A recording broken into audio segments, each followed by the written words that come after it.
తూర్పుగోదావరి జిల్లా బిక్కవోలు గొల్లమామిడిలో ఉన్న ప్రసిద్ధ ప్రాచీన ఆలయాలను అభివృద్ధి చేసి టెంపుల్ హబ్ గా తీర్చిదిద్దడమే లక్ష్యమని ఎమ్మెల్యే నలిమిలి రామకృష్ణారెడ్డి తెలిపారు. ప్రాచీన ఆలయాలను ప్రసాద్ పథకంలో అభివృద్ధి చేసేందుకు పర్యాటక శాఖ అధికారులతో సమావేశమయ్యారు. అనకాపల్లి జిల్లా దేవరపల్లి మండలం చింతలపూడిలో సిపిఎం ఆధ్వర్యంలో గిరిజనులు ఆందోళన చేపట్టారు. మాడుగుల నియోజకవర్గ పరిధిలో నిర్మిస్తున్న హైడ్రో ప్రాజెక్టు నిలిపేయాలని డిమాండ్ చేశారు. అక్రమంగా గిరిజనుల భూములు లాక్కుని గ్రామ సభలు అభిప్రాయం లేకుండా ప్రాజెక్టు నిర్మాణం ఎలా చేపడతారని సిపిఎం రాష్ట్ర కార్యదర్శి శ్రీనివాసరావు ప్రశ్నించారు. రాహుల్ గాంధీ చేసిన ప్రశంసలు తనలో స్ఫూర్తిని నింపాయన్నారు సీఎం రేవంత్ రెడ్డి. సామాజిక న్యాయ లక్ష్యాల సాధనలో అడ్డంకులను ఎదుర్కొనేందుకు రాహులే తనకు ప్రేరణ అని తెలిపారు. తెలంగాణలో జరిగిన కులగణన దేశంలో సామాజిక న్యాయానికి ఓ మైలురాయి వంటిదని రాహుల్ చేసిన ట్వీట్ పై స్పందించారు రేవంత్. అన్నమయ్య జిల్లా రాయచోట్లో ఘోర రోడ్డు ప్రమాదం తప్పింది. కావలిడిపోకు చెందిన ఆర్టీసీ బస్సు బెంగళూరుకు వెళ్తుండగా బస్ డ్రైవర్కు గుండెపోటు వచ్చింది. దీంతో బస్సు అదుపు తప్పి రోడ్డు పక్కనకు దూసుకెళ్లి బైక్ను ఢీకొట్టి నిలిచిపోయింది. డ్రైవర్ రసూల్ను ఆసుపత్రికి తరలించగా అప్పటికే మృతి చెందినట్లు వైద్యులు ధృవీకరించారు. నిర్మల్ జిల్లా బైంసా మండలం వాలేగం గ్రామస్తులు వినూత్న ఆలోచనతో అందరినీ ఆకట్టుకున్నారు. ఈ మధ్యకాలంలో రాత్రి పగలు అని తేడా లేకుండా దొంగతనాలు జరుగుతుండటంతో గ్రామస్తులు నిర్ణయం తీసుకున్నారు. గ్రామానికి వచ్చే ఇతరులు ఉదయం 6 నుంచి 10 గంటలు, సాయంత్రం 4 గంటల నుంచి 6 గంటల మధ్య రావాలని గ్రామ తోరణం వద్ద బోర్డు ఏర్పాటు చేశారు. మంచిర్యాల జిల్లా చెన్నూరు నియోజకవర్గంలో గత 3 రోజులుగా భారీ వర్షాలు దంచుకొడుతున్నాయి. దీంతో వాగులు వంకలు ఉప్పొంగి ప్రవహిస్తున్నాయి. చెన్నూరు మండలంలో భారీగా వర్షపాతం నమోదైనట్టు ఎంపీఎస్ఓ అధికారులు తెలిపారు. ఖమ్మం జిల్లా తల్లాడ సొసైటీలో రైతులకు యూరియా కష్టాలు తప్పడం లేదు. యూరియా లారీని అడ్డుకుని రైతులు ధర్నా చేపట్టారు. తమ సొసైటీకి కేటాయించిన యూరియా బస్తాలను మరో సొసైటీకి మళ్లించడంపై రైతులు తీవ్ర ఆగ్రహం వ్యక్తం చేస్తున్నారు.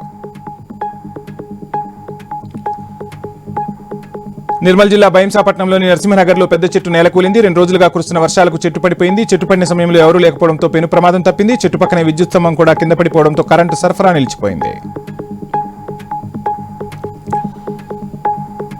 యాదాద్రి భువనగిరి జిల్లా సంస్థ నారాయణపూర్ పోలీస్ స్టేషన్లో ఘర్షణ వాతావరణం చోటు చేసుకుంది. ఓ పంచాయతీ విషయంలో జనగాం గ్రామానికి చెందిన 2 ఇరు వర్గాల వారు మాట్లాడుకునే సందర్భంలో ఏకంగా పోలీస్ స్టేషన్లోనే కొట్టుకున్నారు. చాలా మందికి గాయాలయ్యాయి.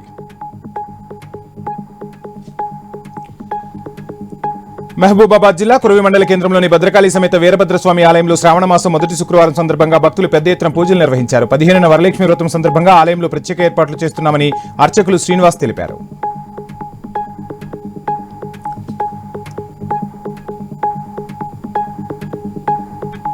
కొమరంభీం ఆసిఫాబాద్ జిల్లా కేంద్రంలోని ఉర్దూ మీడియం పాఠశాలను కలెక్టర్ వెంకటేష్ దోత్రే ఆకస్మికంగా తనిఖీ చేశారు. 10వ తరగతి విద్యార్థులకు కొన్ని ప్రశ్నలు అడిగి వివరాలు తెలుసుకున్నారు. సమాధానాలు చెప్పిన విద్యార్థులను అభినందించారు.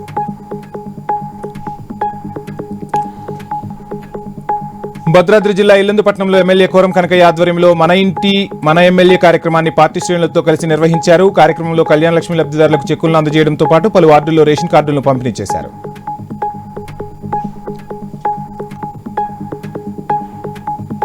శ్రీ సత్యసాయి జిల్లా హిందూపురం ఎమ్మెల్యే నందమూరి బాలకృష్ణ ఎక్కడ ఉన్నప్పటికీ నియోజకవర్గ అభివృద్ధి గురించి ఆలోచిస్తుంటారని బాలకృష్ణ సతీమణి వసుంధరాదేవి తెలిపారు. ఈ సందర్భంగా నియోజకవర్గ పరిధిలోని గొల్లాపురం పారిశ్రామికవాడలో 3 కోట్లతో నూతనంగా నిర్మించిన విద్యుత్ సబ్ స్టేషన్ను ప్రారంభించారు.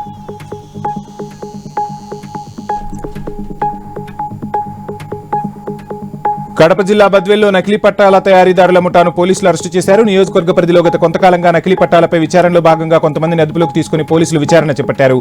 వీరిలో రెవెన్యూ సిబ్బందితో పాటు 13 మందిపై కేసు నమోదు కాగా 10 మందిని అరెస్టు చేసి రిమాండ్కు తరలించారు పోలీసులు.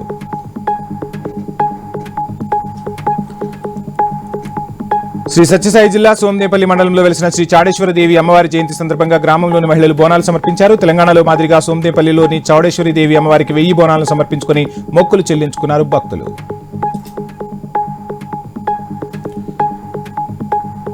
సంగారెడ్డి జిల్లా చౌటుకూరు మండలం బొమ్మిరెడ్డిగూడెం గిరిజన గురుకుల పాఠశాల విద్యార్థులు ఆందోళన చేపట్టారు. గత వారం రోజులుగా భోజనంలో పురుగులు వస్తున్నాయని విద్యార్థులు ఆవేదన వ్యక్తం చేశారు. తమ సమస్యను వార్డెన్ దృష్టికి తీసుకెళ్లినా పట్టించుకోవడం లేదని ఆగ్రహం వ్యక్తం చేశారు విద్యార్థులు.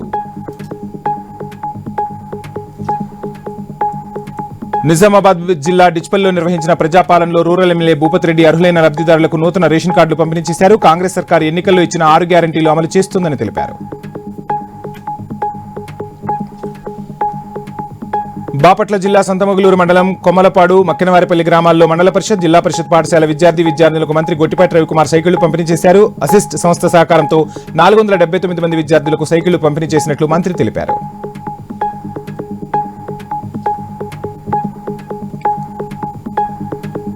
నిర్మల్ జిల్లా ముథోల్ మండల కేంద్రంలో రైతు వేదికలు ఏర్పాటు చేసిన రేషన్ కార్డుల పంపిణీలో స్థానిక ఎమ్మెల్యే జిల్లా కలెక్టర్ పాల్గొన్నారు. 10 ఏళ్లుగా రేషన్ కార్డుల కోసం ఎదురు చూసిన వారు ప్రభుత్వానికి ధన్యవాదాలు తెలిపారు.